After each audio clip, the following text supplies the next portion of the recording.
Borrida there, friendy. It's wonderful to see you all today, isn't it, Blue? Every day I look forward to seeing all my friends. It's great to see you guys, isn't it just? Let's have a check-in and find out how we're all doing. So today's question is, if you were a Disney character, wow, which one would you be? What about you, Blue? Well, I'd be Donald Duck. I love him. He's so much fun. I love that crazy sound he makes, and he's always in adventures. He's really cool. He is really cool, isn't he? I think I'd be that little blue alien from Lilo and Stitch. I don't know why, I just kind of recognise a little bit of myself in him.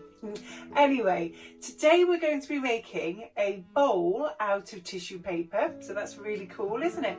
We are adding some percussion to the song we've been learning with Mulberry. Violet's going to be teaching us a new breathing technique, and Oren has got some gratitude going on for us. That's really cool, isn't it? Let's get on with it. To make a tissue paper bowl, you will need a balloon, some tissue paper cut into small pieces, PVA glue, a bowl to hold your balloon while your tissue is drying. Begin by adding your PVA glue to a large bowl. Add some water to the glue to make it a little bit thinner. Then give it a really good stir. Blow up your balloon and cover the bottoms and sides of it in the PVA glue mixture.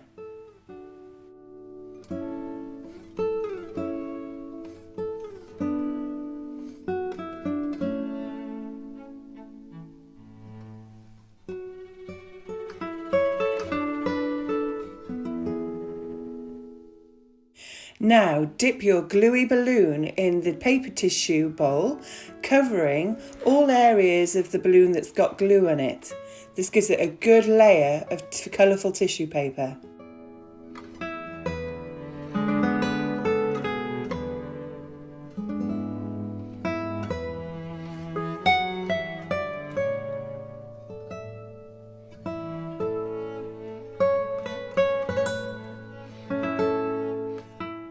Dip the balloon back in the PVA glue again, smothering it in more PVA glue all over the tissue paper.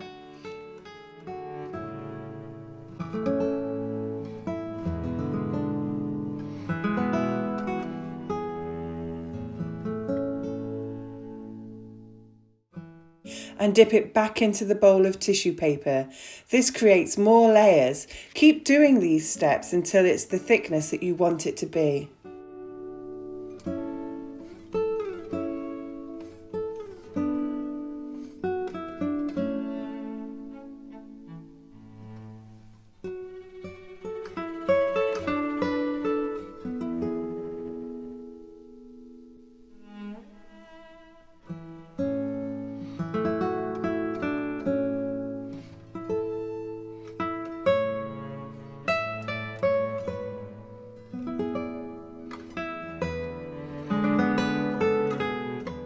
The last step is to dip it in PVA glue and then leave it to stand and dry. This can take some time. Once your tissue paper is dry, you can remove it from the bowl. Then you can pierce your balloon to deflate it and remove it from the bowl.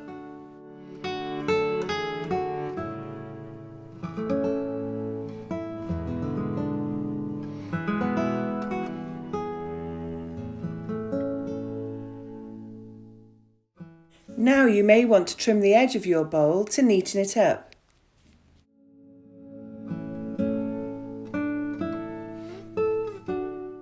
Now your bowl is either ready to use or display. Enjoy!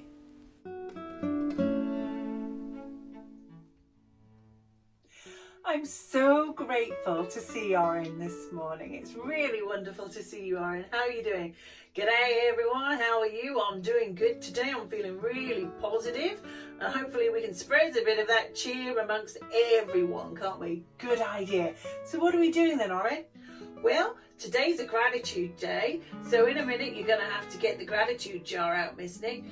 But first of all, I want to tell you what we're doing. Oh, cool, let's find out. So, I chose that we're going to make a poster, a gratitude poster, using our names. So my name is Oren, and I've used each letter of my name to think of something that I'm really grateful for. This was a great exercise to do. It really got me thinking, and I'm feeling really grateful too. Oh, that sounds amazing, doesn't it? So what I did, if you could get my poster out please to show everyone, Miss Nick. Certainly. Oh, is this it here? Okay, so if I hold this right up to the screen, there we are, you can see he wrote his name down the side in a lovely orange pen. That's fantastic. I'll read out them for you, shall I? If you wouldn't mind, Miss Nick, that would be great. Okay, so the first one is the letter O for Oren, and you have put, oh, orange. That's right, because it's a beautiful colour. So I wrote O in a really big letter and coloured it in, and then I wrote orange, and then I did a little line I wrote next to it because it's a beautiful colour. So isn't it so bright, so cheerful? And then for the next one, which is your R, you wrote rainbows. Oh, tell us about that then, Oren. Well, rainbows are just beautiful. You always see a rainbow after it's been raining, and they always cheer you up, but they're also a symbol of hope, and they bring everyone joy. That's right, they do, don't they? Fantastic. So then your next letter, Oren, was E, and you wrote empathy. Tell us a bit about that then, Oren. Well, empathy is when somebody just really gets how you're feeling. So you know, if you're feeling sad, that people don't tell you how you're feeling, they just kind of understand how they're feeling, you're feeling, and that makes you feel really good inside that somebody just gets you, that they understand how you're feeling. And when people show empathy towards me, I always feel really grateful. It makes me feel really good inside. So true, isn't it? Empathy is really important for helping us to understand how other people are feeling. So then, Oren, your last letter was N, and you wrote nature. Tell us a bit about that then. Well, nature is all around us outside, isn't it? It brings us joy. It's really good for us. And when we take a walk out in nature, it releases something in our brains and our bodies called serotonin. And serotonin's really important for our well-being and our peacefulness and our happiness. So it's really important. Wowzers, I always learn so much when I come to the Thrive Shed, you know. So, what do you want me to do, Oren? Well, I'd like you to fold that up, please, Miss Nick, and I'd like you to put it in the gratitude jar. Fantastic. So again, it's my careful one-handed folding is always a little bit tricky. Oh, yeah, I've got it. Let's get the gratitude jar out. Here it is. There it is in all its glory, the gratitude jar. Wowzers. Okay, so here is Oren's poster, and just imagine how in a few months' time we'll have a look through the gratitude jar and that amazing poster will be in there. There it goes. Isn't the jar starting to fill up, Oren, isn't it? That's right, it's going to be full to the brim soon with all our gratitude.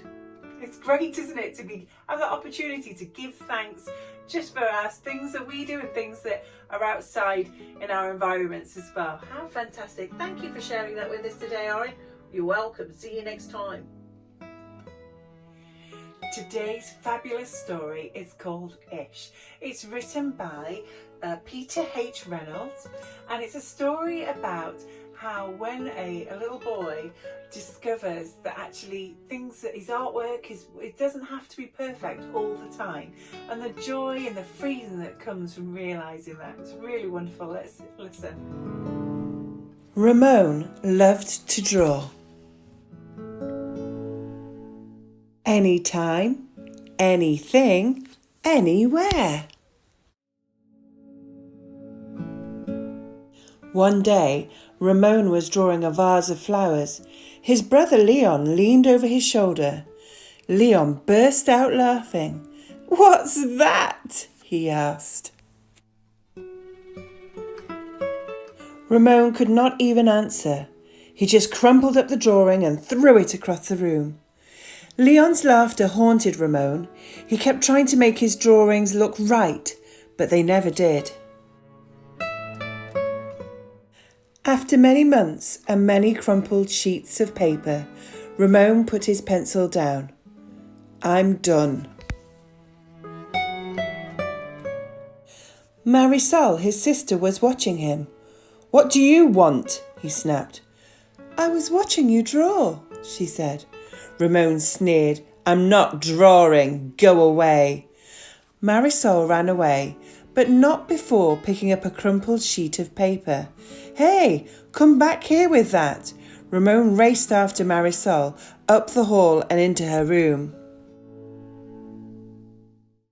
He was about to yell, but fell silent when he saw his sister's walls. He stared at the crumpled gallery.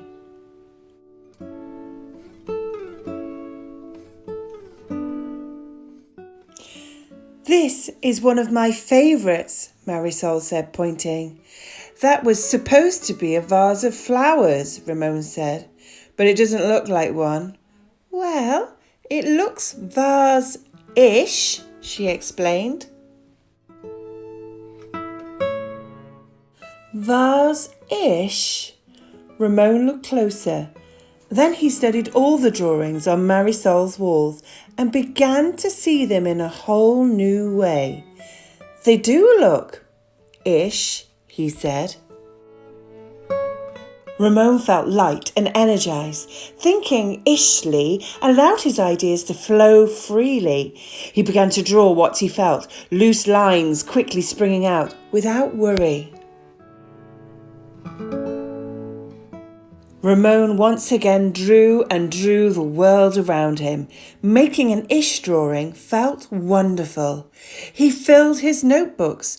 Tree-ish, house-ish, boat-ish, afternoon-ish, fish-ish, sun-ish.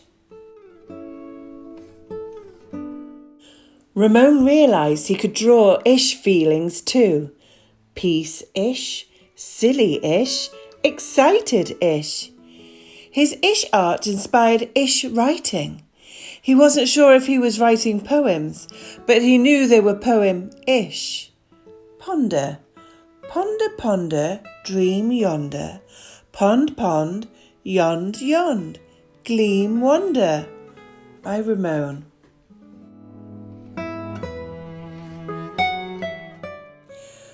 One spring morning, Ramon had a wonderful feeling. It was a feeling that even ish words and ish drawings could not capture. He decided not to capture it. Instead, he simply savoured it. And Ramon lived ishfully ever after.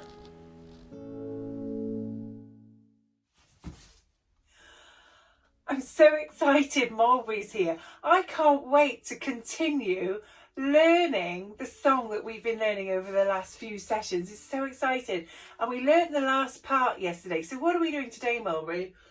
Well, it's great to see you all. And today we're going to be putting a bit of rhythm to the song. So, well, you've got your shaker. We made a shaker ages and ages ago, didn't we? Out of a crisp tube. We decorated it. So this one here, yep, this is my Thrive shaker. I've got some lentils inside of my shaker. Makes a really great sound. Ooh, that's fab, isn't it?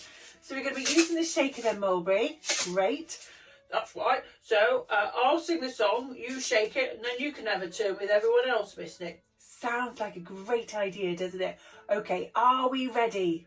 Ready, Mulberry? Mm-hmm. Right then. So I'll start with a rhythm. Good steady beat.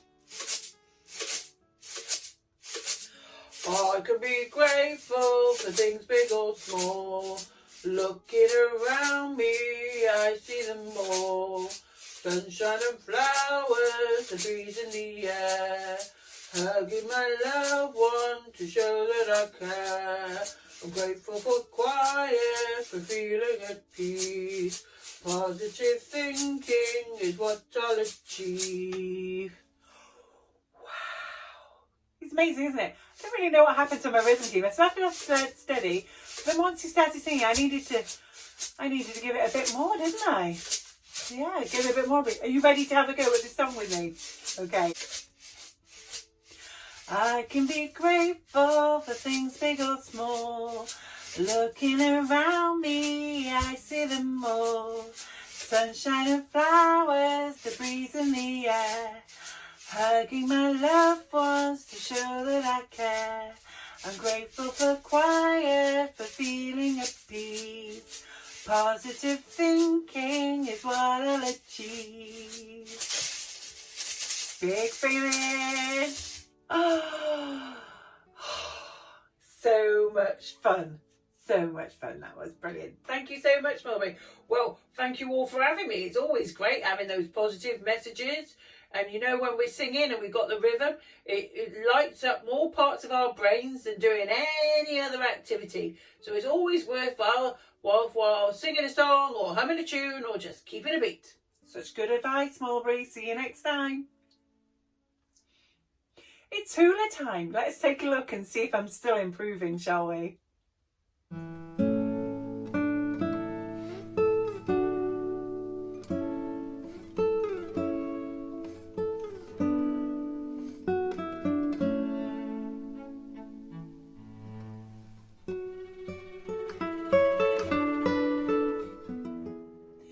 Hi there, Violet. It's really great to see you.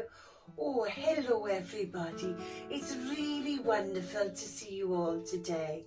So how's it been going then, Violet? How are you today? Well, I'm feeling much better now, Miss Nick. But earlier on, I was starting to feel a little bit anxious in my body. I had those butterflies. They come back sometimes, don't they? And I don't always know why they come back. But I get them in my tummy and I just feel not quite right. I just feel a little bit off. Oh, Violet, I'm so sorry to hear that. So what did you do? Because you said you feel better now. Well, Miss Nick, what I did today was I did some volcano breathing. Wow, volcano breathing. That sounds excellent, doesn't it? What do we need to do, Violet? Well, Miss Nick, it's very, very simple. What you gotta do is put your hands in the center of your body together, and then as you breathe in through your nose, the inhale, you lift your arms up above your head, and then for your exhale, for your breathing out of your mouth, you bring your arms down your sides like the lava coming out of a volcano. Sounds brilliant, doesn't it? Shall we have a go? Yes, Miss Nick, you pop me on your lap and then you have a go with the children. Are we ready, children? Can you join in with me? Okay, so we're going to put our hands together in the middle to start with, and we're going to take that big breathing in through our noses. Are we ready? Okay, and then to breathe out, we're going to breathe the lava pouring down the sides of the mountain. Are you ready for our breath out through our mouths?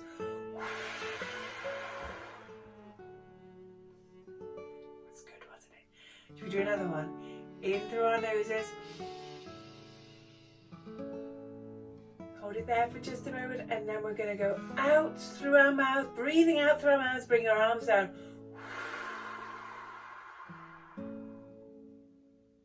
One more, you ready? Join in with me.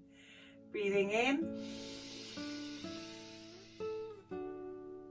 And then letting it all out through our mouths, long, slow breath, don't rush it.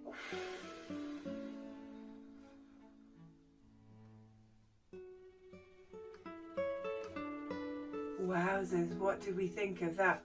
Well, Violet, wowzers, that was great. I'm really glad you like it, Miss Lick.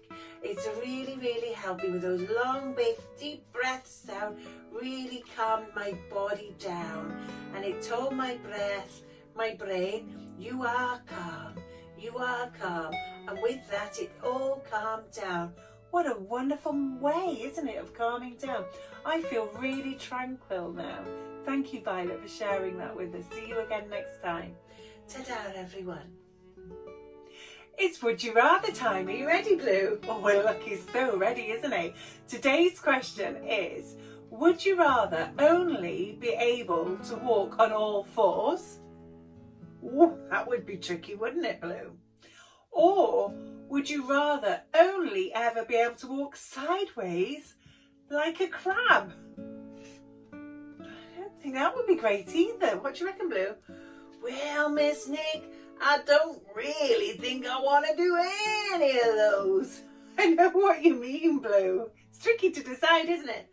I think I'm going to go for walking sideways like a crab, because then at least I can still use my arms to do stuff. So true, isn't it? I wonder what you would do. So it's the last part of the session, and before we say goodbye, we're going to share a joke with you all. Are you ready for today's joke, Blue? I sure am, Miss Nick. I love the jokes. He does, he really likes the jokes.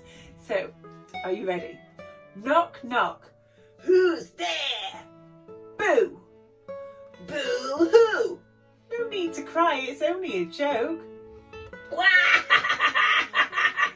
Boo-hoo! You thought I was sobbing, Miss Nick. It's a good joke, that one, isn't it? Well, it is time for us to say goodbye now. Are you ready, Blue? We'll see you again next time. Hwyl fawr!